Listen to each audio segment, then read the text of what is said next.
ना होने के बराबर कपड़े पहनाए जाते हैं और जीतता वो है जिसकी बॉडी को पैर के नाखून से लेकर सर के बाल तक प्रॉपर देखा जाता है। अस्सलाम वालेकुम ख़वातीन हज़रात, मैं हूं आपका मेज़बान सुमैर। तो आज के नए प्रोग्राम में हम आपको खुशामदीद कहते हैं। दोस्तों, आज भी हमारे पास बहुत ज़बरदस्त किस्म की अपडेट्स हैं, बहुत ज़बरदस्त किस्म की ख़बरें। लेकिन सबसे पहले हम बात करेंगे डक्की भाई और अरूप जतोई की तलाक के बारे में। हैरान हो रहे हैं आप लोग? हाँ जी, अरूप जतोई और डक्की भाई की तलाक की जो ख़बरें आ रही हैं, बहुत सारे लोग ये ख़बरें फैला रहे हैं। वो बात इसलिए कर रहे हैं कि अरूप जतोई, जिनको वो गोल्ड डिगर समझते थे, उन लोगों को लगता था कि डक्की के साथ शादी इन्होंने सिर्फ इसलिए की कि ये उनका पैसा देख रही हैं, उनका फेम देख रही हैं। और डक्की के ऊपर जो इनका दिल आ गया, डक्की से ये जो मोहब्बत कर रही हैं सिर्फ इसलिए कर रही हैं कि ये लालची है। और डक्की पर ज़िंदगी में जब भी कभी कोई मुश्किल वक्त आया तो ये डक्की को छोड़ जाएंगी। अब ये लोग, बहुत बड़े बड़े समझदार लोग जो कभी खबरें पढ़ा करते थे, जो कभी टीवी पर प्रोग्राम्स किया करते थे, वो ये खबरें दे रहे हैं। और किस बिना पर दे रहे हैं? सिर्फ इस बिना पर दे रहे हैं कि अरूप जतोई ने अपनी सारी पोस्ट डिलीट कर दी हैं, सारी की सारी पोस्ट डिलीट कर दी हैं जो डक्की के साथ वो घूमने गई थी, बाहर गई थी। ये सारी चीज़ों को लेकर वो ये खबरें दे रहे हैं। लेकिन हैरान कुन बात यह है कि सब का सब झूठ है। क्यों ऐसी खबरें फैलाई जाती हैं कि अरूप जतोई सिर्फ गोल्ड डिगर थी, उनको पैसा चाहिए था? शर्म आनी चाहिए। एक ऐसी लड़की जो आसाइशों भरी ज़िंदगी गुजार रही थी डक्की के साथ, अपने वालिदैन के साथ, वो अचानक से अपने शोहर को एक मुसीबत में फंसा हुआ देखती है तो वो क्या करती है कि वो उसके लिए धूप में भी बैठी हुई नज़र आई, वो उसके लिए अकेले अदालत में लड़ते हुए भी नज़र आई। वो और उसकी वालदा, अरूप जतोई उसकी वालदा के साथ साथ कभी गर्मी में बैठी हुई हैं, कोई एसी वाली जगह नहीं बैठी, कभी वो फुटपाथ पर बैठी हुई हैं, अपने शोहर के आने का इंतज़ार कर रही हैं कि कब वो आएंगे, मैं उनको देखूंगी, उनके केस के लिए अंदर वकील के पास जाऊंगी, जज के पास जाऊंगी। और ये सब कुछ डिलीट करने की वजह है जिससे ये बड़े बड़े सहाफ़ी, बड़े बड़े समझदार लोग ये सोच रहे हैं कि अरूप जतोई ने अपनी सारी इंस्टाग्राम से पोस्ट डिलीट कर ली। तो वो ये क्यों नहीं देखते कि उन्होंने सिर्फ दो तस्वीरें बाकी रहने दी हैं। एक जिसमें वो डक्की भाई के साथ उम्रा करने के लिए गई, और दूसरी जब उन दोनों की मंगनी हो रही थी या निकाह हो रहा था। सिर्फ ये 2 पोस्ट बाकी हैं, बाकी सारी की सारी उन्होंने डिलीट कर दी हैं। लेकिन शर्म की बात यह है कि सिर्फ चंद व्यूज़ के लिए आप अरूप जतोई को ये बातें कह रहे हैं। मैं तो ये समझता हूँ कि ये बहुत वफादार निकली हैं, और ये जितने 9-10 मिलियन फॉलोअर्स हैं, जितने भी डक्की भाई के आगे पीछे घूमते थे, कोई एक भी इनकी पेशी पर नज़र नहीं आया। तो ये तो खैर बड़ी हैरान कुन बात भी थी कि यार डक्की भाई के आगे पीछे घूमने फिरने वाले, उन पर मरने वाले, डक्की भाई हम तुम्हारे साथ हैं, डक्की भाई हम आपके साथ हैं। डक्की भाई आज अकेले अदालत के चक्कर काटते हैं, जेल में भी बुरे हालात हैं, बेहोश भी हो गए। ये सारी चीज़ें देखते हुए मुझे यूँ लगता है कि इस मुश्किल वक्त में सिर्फ उनके साथ अगर खड़ी है तो उनकी वालदा है, उनकी फैमिली है और उनकी बीवी है, और कोई नज़र नहीं आता, या उनका छोटा भाई कभी कभार सामने आ जाता है। अब ये सारी जो पोस्ट डिलीट हुई हैं वो इसलिए हुई हैं कि कोई किसी पोस्ट में ऐसी चीज़ ना निकल आए जिससे ये लगे कि अरूप जतोई ने भी कोई ऐसी प्रमोशन की थी, क्योंकि इन पर भी केसेस थे, इन पर भी चीज़ें थी। तो सिर्फ इसलिए इनको ये सारी चीज़ें मेरा ख्याल है डिलीट करनी पड़ी। लेकिन इस तरह की बातें करना, मैं ये समझता हूँ कि बहुत ही शर्म वाली बात है कि अगर कोई सीनियर बंदा या बंदी बैठकर इस तरह की बात करे। मेरा ख्याल है कि अगर आपको इस तरह की कोई चीज़ नज़र आए तो यकीन करने से पहले, या अरूप जतोई को या किसी को भी गाली देने से पहले, जाकर ख़ुद भी रिसर्च करें, फिर कमेंट लिखें। ये लोग कमेंट्स लिखते हैं आकर, हाँ ये तो थी ऐसी, ये तो ऐसी थी, ये वैसी थी, फलां थी। नहीं, पहले आप जाकर खुद चेक करें और फिर अपनी राय। खैर, चलते हैं नेक्स्ट खबर की तरफ और बात करते हैं कपिल शर्मा पर कातलाना हमले के बारे में। तो आप सभी को पता होगा कपिल शर्मा के बारे में। कपिल शर्मा वो हैं जो इंडिया में एक बहुत बड़ा कॉमेडी शो करते हैं जिसे कपिल शर्मा शो भी कहा जाता है, और वहाँ पर बड़े बड़े स्टार्स आते हैं अपनी फिल्मों को प्रमोट करने के लिए। और कपिल शर्मा के शो को देखकर ताबिश हाशमी के शो को कॉपी कहा जाता है, और कहा यह जाता है कि आप उनकी कॉपी करते हैं। लेकिन उनके शो का और इनके शो का फॉर्मेट बिल्कुल डिफरेंट है, बहुत चेंज है। पता नहीं लोग क्यों कहते हैं कि कपिल शर्मा उनको कॉपी करते हैं, ताबिश हाशमी कपिल शर्मा को कॉपी करते हैं। ऐसा कुछ नहीं है, क्योंकि बिल्कुल शो डिफरेंट है। खैर, टॉपिक से मैं हट गया था। लोग ये कह रहे हैं कि उन पर कातलाना हमला हुआ है। बेसिकली उन पर कातलाना हमला नहीं हुआ। कनाडा में कपिल शर्मा का एक कैफे है जहां पर अंधाधुंध फायरिंग होती है और फायरिंग के बाद इंडिया में जेल में बैठे बिश्नोई गैंग के लीडर वो ये कहते हैं कि भाई अभी तो पार्टी शुरू हुई है।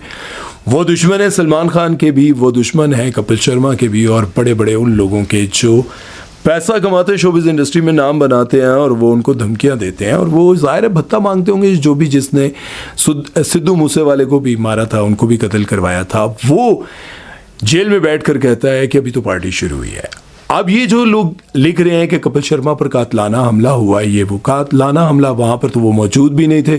कपिल शर्मा ना वहाँ पर मौजूद थे, ना वहाँ पर उनको देखा गया, ना वो कनाडा में थे, लेकिन उनके कैफ़े पर ज़रूर हमला हुआ है, वहाँ पर फायरिंग हुई है। अब लोग ये समझते हैं कि यार ये कनाडा में तो पकड़े जाएंगे। भाई वो गाड़ी में बंदा आता है, फायरिंग करता है, अंधाधुंध फायरिंग करता है, शीशे वीशे टूट जाते हैं, कोई जानी नुकसान नहीं होता। लेकिन वहाँ पर इतना खौफ व हरास फैलाया गया, इतनी फायरिंग करने के बाद बिश्नोई गैंग का वो बंदा वहाँ से फ़रार हो जाता है और अभी तक वो पकड़ा नहीं गया। आप अंदाज़ा लगाएं कि ये बिश्नोई गैंग कितना स्ट्रॉन्ग है और इंडिया में रहते हुए इस पर मतलब उनको जेल में रखा हुआ है, लेकिन उसके बावजूद उनके कंट्रोल में नहीं है। ये बिश्नोई गैंग उनके कंट्रोल में नहीं है और वो अंदर बैठे हुए ऐसे ऐसे काम करवा जाता है कि आप आज देखें कि सलमान खान बुलेट प्रूफ गाड़ी में आते हैं, उसके बाद उनके साथ अपने भी गार्ड्स होते हैं, अपने गार्ड्स के अलावा इंटेलिजेंस के लोग होते हैं, उनके साथ पूरा एक कन्वॉय, पूरा प्रोटोकॉल होता है और उसके साथ उनको बुलेट प्रूफ जैकेट तक पहनाई जाती है।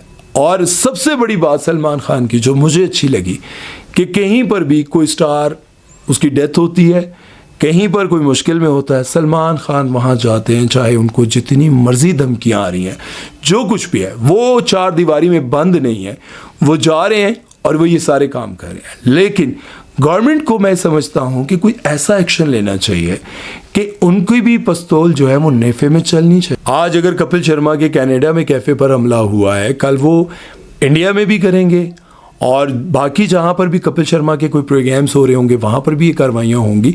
तो मैं ये समझता हूँ कि गवर्नमेंट को वहाँ पर एक्शन लेना चाहिए और अपने फ़नकारों को प्रोटेक्ट करना चाहिए। उन्होंने सलमान खान को काफ़ी सिक्योरिटी दी हुई है, सलमान खान काफ़ी सिक्योरिटी में ही रहते हैं वो, लेकिन दिलेरी की बात है, सलमान खान की दिलेरी की बात है कि वो हर जगह पर जाते हैं। एक मैंने अभी देखा उनकी एक फ़नकार की डेथ हुई है। लास्ट आपने एक फिल्म देखी होगी टार्जन में जो लड़की का बाप बना होता है, I am sorry, very sorry, उनका नाम मुझे याद नहीं है।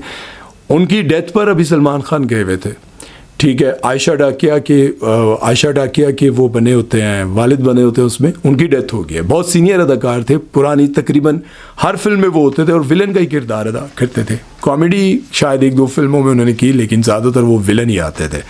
तो उनकी डेथ होगी, सलमान खान वहाँ पर भी गए। तो मैं ये समझता हूँ कि इतने खौफ व हरास के बावजूद भी सलमान खान हर जगह पहुँच जाते हैं, तो दिलेर आदमी है। इस बारे में बहरहाल आप लोगों की क्या राय है वो तो आप मुझे कमेंट सेक्शन में बताएं। खैर चलते हैं नेक्स्ट खबर की तरफ, वो बात करते हैं जवेरिया अब्बासी के बारे में। तो जैसा कि आप सभी को पता है, जवेरिया अब्बासी जो कि शमून अब्बासी की पहले वाइफ थी, फिर उनकी आपस में नहीं बनी, उनकी डाइवोर्स हो गई, फिर उन्होंने अपने बच्चों पर ध्यान दिया, बहुत सारे सुपर हिट ड्रामों में काम किया, बड़ी अच्छी अदाकार है। लेकिन अभी लास्ट उन्होंने उष्णा शाह के प्रोग्राम में एक ऐसा बयान दिया जिसके बाद मैंने ये समझा कि यार लोग इनको बहुत बुरा भला कह रहे हैं, बहुत बातें कर रहे हैं इन पर, तो वो बात ज़रा डिस्कस करनी चाहिए और आप तक भी लानी चाहिए कि आपको शायद लगे कि आपकी भी बेटी या बच्चे को किसी ने ऐसा कहा हो कि आप भी ऐसा काम करें, क्या फ़र्क पड़ता है, किसी को तो आगे जाना चाहिए। उष्णा शाह ने कहा कि मेरी जो बेटी है, सॉरी उष्णा शाह कह गई, जवेरिया अब्बासी ने कहा कि मेरी जो बेटी हैं वो बाहर जाकर मिस वर्ल्ड और मिस यूनिवर्स का वो मुकाबला लड़ना चाहती हैं। तो मैं ये चाहती हूँ कि पाकिस्तान में किसी को तो जाना चाहिए, किसी को तो कोशिश करनी चाहिए और किसी को तो हिम्मत करनी चाहिए। और मैं हूँ जो मैं अपनी बेटी को हर तरह से सपोर्ट करती हूँ। और पाकिस्तान में कोई एक तो हिम्मत करेगा जब वो बाहर जाएगा मिस यूनिवर्स के लिए या इस तरह का कोई मुकाबला खेलने लड़ने के लिए जाएगा। मिस यूनिवर्स बेसिकली ये होता क्या है, इसमें आपको पता है कि वो बिकिनी पहनाई जाती है, मतलब ना होने के बराबर कपड़े पहनाए जाते हैं और जीतता वो है जिसकी बॉडी को पैर के नाखून से लेकर सर के बाल तक प्रॉपर देखा जाता है कि वो किस तरह के उसकी जिसामत है, किस तरह की अल्लाह ने उसको बॉडी दी हुई है, ये सारी चीज़ें वो देखते हैं, नोट करते हैं, और वो मिस यूनिवर्स बनती है, या वो क्या कहते हैं, मिस इंडिया, या जहाँ जिस भी मुल्क में होता है, तो वो इसलिए बनती है कि उसके एक एक हिस्से को नोट किया जाता है। तो हैरत की बात यह है कि वो ये कहती हैं कि मैं तो अपनी बेटी को बिल्कुल भी नहीं रोकूंगी और मैं अपनी बेटी का साथ दूंगी, और पाकिस्तान में बहुत सारी लड़कियों को हिम्मत करनी चाहिए। मैं ये समझता हूँ कि नहीं करनी चाहिए। देखिए, लोग ये समझते हैं ना कि ये पाकिस्तान में अगर हम अपनी बच्चियों को कुछ करने की, उनके अपने पैरों पर खड़े होने की ऐसे इजाज़त दें, हम ना बोलें, हमको उनको क्रिटिसाइज़ ना करें, तो मैं ये समझता हूँ कि ये बहुत बड़ी ज़्यादती है। हमें ये कहना चाहिए कि हमें अपनी बच्चियों को समझाना चाहिए कि हमें इस दुनिया में नहीं रहना।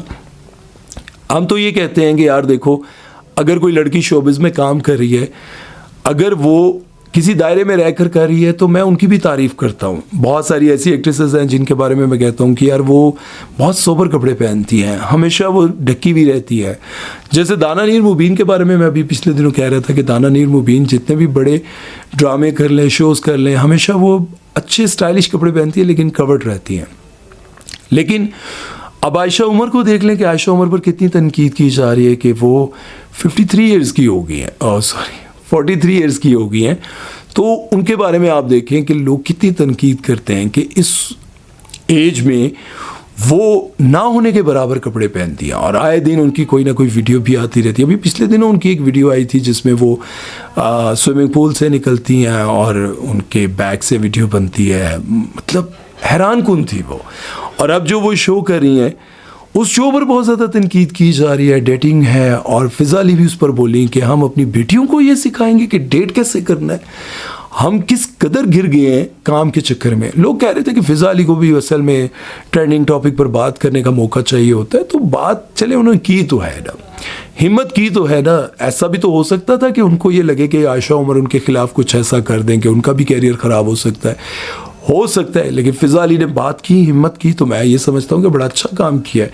तो इसी तरह से बहुत सारी एक्ट्रेसेस को ये बात सोचनी चाहिए कि हम अपनी बच्चियों को अच्छी बात समझाएं कि देखो, मैं ये बात आपको बताना चाहता हूँ कि देखिए, बहुत सारी ऐसी एक्ट्रेसेस भी हैं ना जो कहती हैं कि मैं अपनी बेटी को कभी इस फील्ड में नहीं आने दूंगी, ये फील्ड लड़कियों के लिए है ही नहीं। वो एक्ट्रेसेस भी हैं जो कहती हैं कि मैं इस शोबिज़ इंडस्ट्री में काम किया, सब कुछ किया, लेकिन मैं आज अल्लाह से माफ़ी मांगती हूँ कि अल्लाह मुझे माफ़ कर दे कि मैंने इसमें काम किया। तो क्या वजह है? और कोई छोटी मोटी एक्ट्रेसेस नहीं है जिनका एक नाम था, जिन्होंने सुपरहिट ड्रामों में काम किया हुआ है, वो कहती हैं कि मैं ये कहती हूँ कि अल्लाह मुझे माफ़ कर दे। तो क्या वजह है वो ये कहती है? कोई तो वजह है ना। बहरहाल, उम्मीद है कि मेरी बातें आपको समझ आई होंगी। आपको क्या लगता है कि पाकिस्तान से लड़कियों को मिस यूनिवर्स के लिए जाना चाहिए या नहीं जाना चाहिए? मेरी तरफ से तो ये है कि सोचना भी नहीं चाहिए।